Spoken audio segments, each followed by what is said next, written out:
Welcome back to another technical video. Today we're going to be going through your question, answering it, and hopefully finding that solution. Guys, remember to stay just a little bit crazy like me, and hopefully you get to that resolution. Now, let's continue on.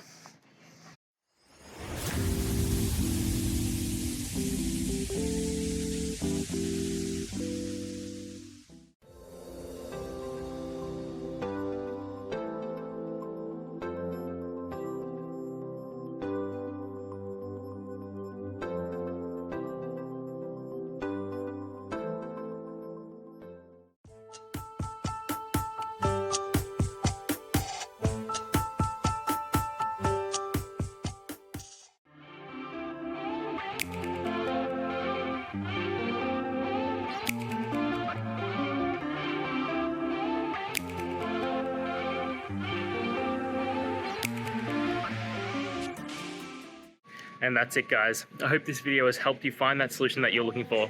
If it did, please hit the subscribe button. I'd really appreciate it. And until next time, I hope you have a good one. Cheers.